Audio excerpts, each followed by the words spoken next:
Rashid Zaheer official tube में दोस्तों आपका स्वागत है। पूरी दुनिया में खुशियां हैं, गाज़ा के अंदर भी खुशियां हैं। तमाम रिपोर्टर्स को अपने कंधों पे उठा करके गाज़ा के लोग खुशियां मना रहे हैं। लेकिन ऐसे में जब लोग इधर से उधर होने की कोशिश कर रहे थे, इसराइल की टैंकों ने मुंह खोल दिए हैं, गोलीबारी कर दी गई है, कई लोगों के मारे जाने की खबर है। असल में अंदर की जो खींच है नेतन्याहू की, उसको वो छुपा नहीं पा रहा है, लेकिन दुनिया के प्रेशर में सामने है, क्या कर सकता है, मजबूर भी है।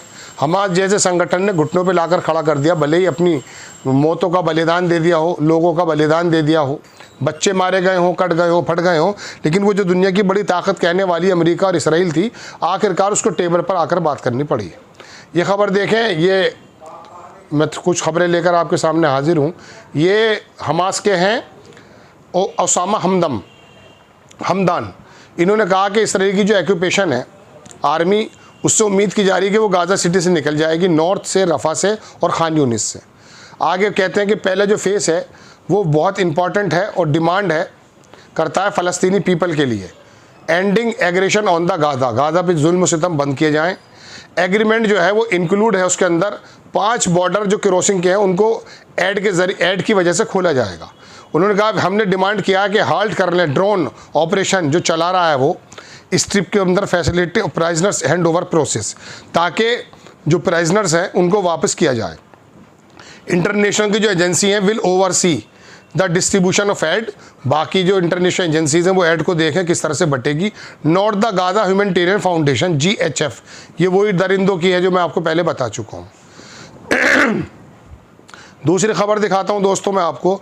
ये एक स्टेटमेंट आया है फ़लस्तीन के रेसिस्टेंस की तरफ से। उन्होंने कहा फ़लस्तीन की जो रेसिस्टेंस फैक्शन है उन्होंने एग्रीमेंट पूरा कर लिया है और वो चाहते हैं कि ज़ायनिस्ट का जो एग्रेशन है वो गाज़ा स्ट्रिप से हट जाए। उन्होंने आगे कहा कि हम एफर्म करते हैं, इस बात की प्रायोरिटी करते हैं कि 2 साल के अंदर जो ज़ायनिस्ट का जेनोसाइड हुआ है has been reach an agreement immediate and comprehensive end the war. ये जेनोसाइड अब इस 2 साल के उसके ऊपर एग्रीमेंट में ख़त्म हो जाना चाहिए। उन्होंने आगे कहा कि लिव जो ब्लॉकेज हैं वो हटा देना चाहिए, एंट्री जो है ह्यूमैनिटेरियन एड की वो खोल देनी चाहिए और रिकन्स्ट्रक्शन कर देना चाहिए, और जो यरगमाली उनकी एक्सचेंज डील होनी चाहिए। These demand have be remind constant, ये डिमांड्स होनी हैं। फैक्शन ने आगे कहा कि हम हैंडल करना चाहते हैं पूरी जिम्मेदारी के साथ जो हमारे लोगों ने सफ़र किया है उसको। आगे एग्रीमेंट जो है इस लीडरशिप के मुताबिक पहुंचा है। उन्होंने थैंक किया है इजिप्ट को, कतर को, टर्की को, मीडिएटर को, जो एफर्ट्स उन्होंने किए हैं।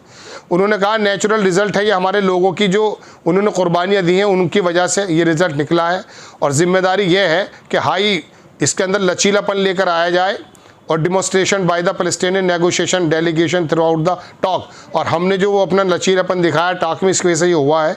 इंटेलिजेंट और पॉजिटिव रिस्पांस आया है अमेरिका के प्रपोजल की तरफ से भी।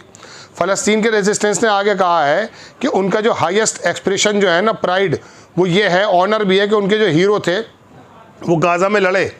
उन्होंने कहा कि इसी वजह से हम ये चाहते हैं कि अपने पेशेंस को और अपने एपिक लीजेंडरी और जो हमने चीज़ दिखाई उसको कायम रखें, अपनी हिस्ट्री को दोहराएं।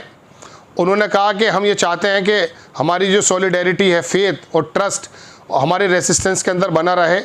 यू आर द, उन्होंने आगे कहा कि हम जो हैं ग्लोरी और हिस्ट्री अपनी उसको दिखाना चाहिए। वो तमाम बातें उन्होंने कही, और उन्होंने कहा हम कि दुआ करते हैं कि जो लोग शहीद हो गए हैं उनको वाकई अल्लाह ताला अच्छे दर्जे दे, और जो इस समय इंजर्ड हैं, ज़ख्मी हैं, उनको स्पीडी रिकवरी हो जाए। उन्होंने कहा कि हम खुदा से कहते हैं कि grant our people victory worthy their sacrifice. वो तमाम चीज़ें कही गई हैं जो मैं आपको बता रहा हूँ। कुछ खबर और दिखाता हूँ। डोनाल्ड ट्रंप ने बात की है, इंटरव्यू दिया है फॉक्स न्यूज़ को फ़ोन पर, और उन्होंने गाज़ा के बारे में कहा। उन्होंने कहा कि नेतन्याहू ने कहा है कि नेतन्याहू ने ट्रंप से कहा है कि आई कांट बिलीव इट, मैं यकीन नहीं कर सकता था। Everybody is liking me no liking sorry, ये कुछ अलग शब्द हैं। Which Trump replied more importantly they are loving Israel again. वो कह रहे हैं लोग पसंद कर रहे हैं, और दूसरी बात यह है कि इसराइल को लोग दोबारा पसंद करने लगेंगे। Israel can not fight the world, और इसराइल दुनिया से नहीं लड़ सकता है। ये खबर है दोस्तों, ये टीवी पर फ़ोन पर कही गई है कि जो उसने नेतन्याहू से बात की है कि तुझे जो नफ़रतों का सामना करना पड़ रहा है वो दोबारा से तुझे मोहब्बत करने लगेंगे लोग। सीरियन डेमोक्रेटिक फोर्सेस का एक बयान आया, उसको मैं बाद में बताऊँगा, डेमस्कस की खबर है। आपको मैं सिर्फ इंपॉर्टेंट खबरें दिखाने आया हूँ। Hamas Israel agree to first phase Gaza ceasefire under Trump plan, ये तो आपको पता चल ही चुकी है। ये वो सीन है जब वो गोलियाँ चला रहे हैं और टैंकों का जो है तमाम चीज़ें चल रही हैं। Israeli tank open fire on civilian along Al Rashid street पर उन्होंने गोलियाँ वो चला दी हैं, चूँकि वो रिटर्न कर रहे थे नॉर्दर्न गाज़ा के अंदर। एक ख़बर और दिखाता हूँ, ये गाज़ा की सिविल डिफेंस की तरफ से बयान आया है।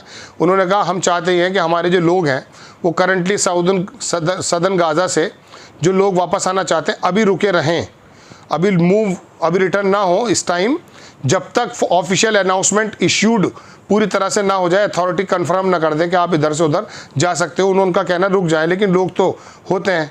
अल अरेबिया टीवी की तरफ से खबर है कि 2 इसराइली टैंक जो हैं वो पहले अल राशिद स्ट्रीट पर लगा दिए गए थे।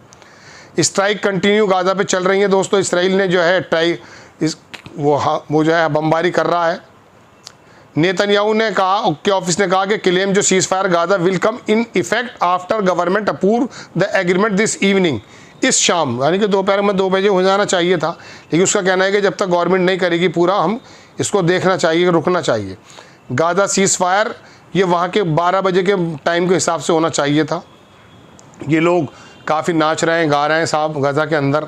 इस पत्रकार को सर पे उठा लिया है और कह रहे हैं कि बड़ा ज़बरदस्त काम है। फ्रेंच के जो एमिनुल मैक्रोन है उनका भी बयान आया कि बड़ा ज़बरदस्त काम ये हुआ है। ये लोग वहाँ पर अपनी खुशियाँ मना रहे हैं साहब। ये वाकई खुशी का वक्त भी है, लेकिन चलिए खैर, इसके अंदर बड़ी पेचीदगियाँ हैं। हमास ने बड़ा शानदार काम किया। देखिए स्टेटमेंट इस्लामिक जिहाद ये कल वहाँ पर मौजूद था और वहाँ का जो पॉपुलर फ्रंट था वो भी था, हमास के लोग भी थे इजिप्ट में, उनकी तरफ से बयान आया PIJ की तरफ से। उन्होंने ये कहा कि जो सीज़ फायर और जो ये यरगमालिया को जो एक्सचेंज एग्रीमेंट है ये ज़ायनिस्ट एनेमी की तरफ से, ये कोई गिफ्ट नहीं है, ये वी डू नॉट डिनाई, और हम डिनाई नहीं करते हैं कि अरब और इंटरनेशनल के लोगों के एफर्ट्स हैं। लेकिन उन्होंने कहा कि हम एफर्म करते हैं जो हमारे सेक्रीफाइस किया है हमारे लोगों ने, फ़लस्तीनों के लोगों ने अपनी बहादुरी और ब्रेवरी दिखाई है, जो हमारे फाइटर्स ने ग्राउंड के ऊपर और कन्फ्रंट किया है इसराइल की, उसकी वजह से उनके जो हीरो निकल कर आए हैं बैटल से, उनकी वजह से हुआ है। उन्होंने आगे कहा रेसिस्टेंस जो है would not have been able to stand strong equal force negotiation table.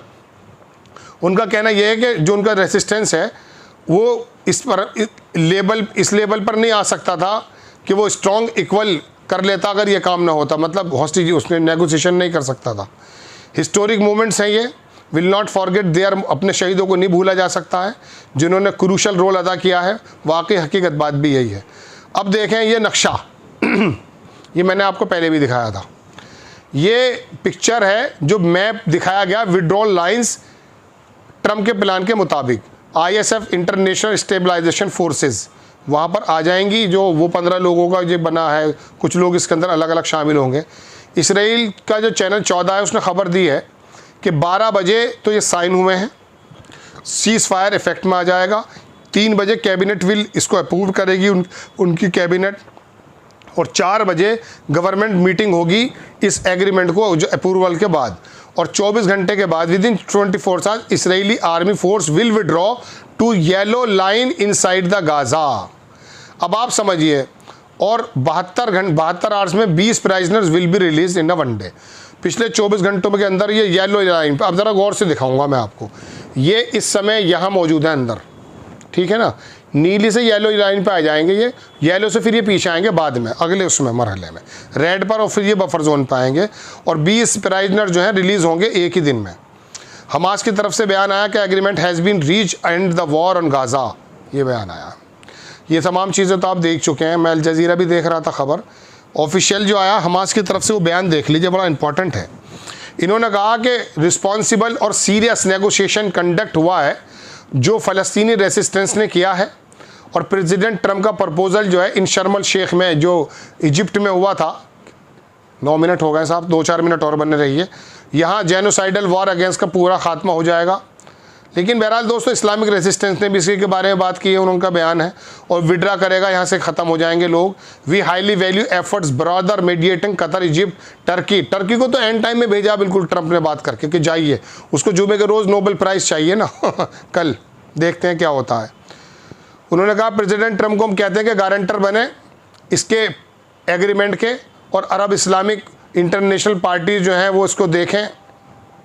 वाकई ये एक ऐसी हिस्ट्री लिखी गई है दोस्तों prison service has been instructed security personal and staff to prepare carry out. Israel की तरफ से बयान है, जो जेलों के अंदर बंद है उनकी तैयारी की जा रही है बाहर निकालने की। दोस्तों ठीक है जनाब, एक दो खबर मैं किसी और अदारे से देख लेता हूँ, अगर मुझे मिल जाती हैं तो फिर आपको पता चल जाएगा।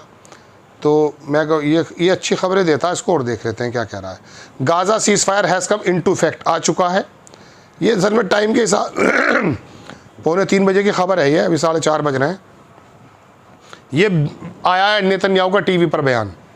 इसमें इंटरव्यू दिया उसने, यस्टरडे कल ही दिया था उसने कहा था कि हमने काफ़ी देखा, तालमूद को पढ़ा, हमने अपनी किताबों को पढ़ा और हमने डेवलप किया अपनी कैपेसिटी को। मुसलमान कौन सी कैपेसिटी को डेवलप कर रहा था? ये ज़रा से यहूदी दुनिया के सरमौर बन गए थे ताकत के एतबार से। ये बात अलग है कि अल्लाह ने दौरे हाजिर में जलील कर दिया पूरी दुनिया में, लेकिन ताकत के कमज़ोर आदमी का कुछ नहीं होता। आप जो है ना अपने ऊँट का गोश्त खाते रहिए, लाखों रुपये के इतर लगाते रहिए, ताकत मत लीजिए। ये वही लोग थे हमास के लोग जो भूखे नंगे होकर के लड़ाई अपनी जानों का कुर्बानी दी हैं। आप पहनते रहिए अच्छे अच्छे कपड़े। इनोवेटिव थिंकिंग, वो क्या देयर इज अ लॉजिक, वो आगे कह रहा Talmud Jesus is in hell boiling in X. अरे क्या बात कर रहा है, 3 वो अपने यहूदियत की बातें बता रहा है एक्चुअली, छोड़िए इसको। Are signing agreement, Israel launch massive bombardment of Gaza, Gaza के अंदर बम्बारी भी कर दी उसने। यूएस प्रेसिडेंट ने कहा फॉक्स न्यूज़ को कि Israel believe of Gaza in pieces, Israel जो है गाज़ा के अंदर टुकड़ों के अंदर बढ़ गया है। Gaza will be a peaceful much safer place, obviously it has been below in pieces, not just Israel. Israel के its have been years and years. वो अपनी अपनी बात अब करेंगे। तो आप यूएस अप्रूव कर दिया several billion dollars worth Nvidia chip. ये ताइवान का बंदा है, इसको चलिए मैं बाद में बताऊंगा, फिलहाल तो खबर मुझे कुछ और ही बतानी थी। दोस्तों वहाँ कुछ हंगामा कर रहा है, वो लोग इधर से उधर खुशियाँ मना के आने की कोशिश कर रहे हैं, टैंकों का मुंह भी खोल दिया है। अलबत्ता एक बहुत बड़ी जीत पूरी दुनिया के मुसलमान और इंसान और इंसाफ पसंद लोगों को मुबारक हो। मैं ये नहीं कह रहा ये पूरी तरह से जीत है, इसकी बेईमानी सामने आती रहेगी, देख लीजिएगा ये यरगमाली छूटने के बाद क्या करेगा, लेकिन फिर उसके बाद दुनिया की जिम्मेदारी बन जाती है। यूएन के अंदर जो 150 मुल्कों ने उसको न्यू स्टेट को माना है, उसका भी प्रेशर है दुनिया के अंदर, और भी बहुत सारे प्रेशर हैं। और ट्रम्प के ऊपर जो है वो उसका प्रेशर है, क्या कहते हैं वो जो उसके ऊपर नोबल चाहिए उसे दुनिया के अंदर एक नोबल दूत बनना है। खैर बहरहाल जो भी है, लेकिन दुनिया की ताकत झुकी, लेकिन अल्लाह का नाम लेने वाले लोग नहीं झुके थे। तो देखिए क्या रिजल्ट निकल आ रहा है। हालांकि इसके पीछे बड़े नसीब व फराज हैं। इंशाल्लाह नेक्स्ट टाइम कुछ अगर मौका लगता है तो लेकर आपके सामने वो डिटेल में बताऊंगा कि इसके पीछे क्या राज है और क्या वजह है, ये जो एग्रीमेंट हुआ इसके क्या क्या मकासद हासिल हो सकते हैं। लेकिन इसमें कोई दो राय नहीं कि पीछे धकेल दिया गया दुनिया में इसराइल को, और नेतन्याहू जलील हुआ है। जय हिंद।